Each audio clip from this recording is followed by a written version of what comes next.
The jacked up four-wheel drive estate car is something Volvo knows a thing or two about, and it's a recipe they've been perfecting since they launched the V70 XC way back in 1997.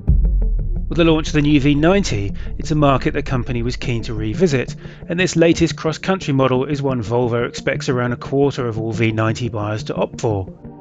It certainly looks the part, with a 65mm increase in ride height, bringing ground clearance to a useful 210mm, plus a wider track, roughy-tufty wheel arch extensions, and scuff plates both front and rear. The interior is largely V90 business as usual, other than the addition of some black walnut trim, and that's just as well because that means you get the same fabulous seats as the rest of Volvo's 90 series, the same clear digital instruments, and the same flawless fit and finish that we've grown used to from Volvo. Volvo's touchscreen interface continues to impress us with its ease of use, although I think we have to mention that we'd still prefer physical temperature controls rather than screen-based ones, while a reversing camera and Apple CarPlay really ought to be standard in this market. However, few cars beat Volvo's 90 series in terms of cabin space, even in the back, and here the V90 Cross Country is certainly no different. On top of that, there's a 560-litre boot that has almost a complete absence of suspension intrusion, accessed via a wide-opening power tailgate and a retracting cargo cover, while folding the rear seats forward is made easy thanks to buttons in the boot wall, revealing up to 1,526 litres of space. Powering the Cross Country is a choice of 2-litre 4-cylinder diesels with either 190 or 235 horsepower, plus a T6 petrol unit with 320.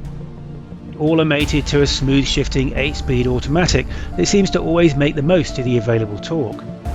Plus of course all cross-country models have all-wheel drive, and there's a new off-road mode that recalibrates the throttle, transmission and torque distribution to make it easier to tackle rough terrain. Sure, you might not want to drive one across the Rubicon, but on the forest tracks we tested it on, it works surprisingly well. In its native Sweden, it's well proven on their snow and ice covered back roads, so we'll have absolutely no trouble keeping you mobile during a great British winter. On tarmac, the Cross Country seems to ride with a touch more compliance than the regular V90, although it can still occasionally drop rather heavily into sunken manhole covers, for instance. There's perhaps a little more body roll too, but I think we'd say the softer setup seems to suit the Cross Country's more relaxed gait.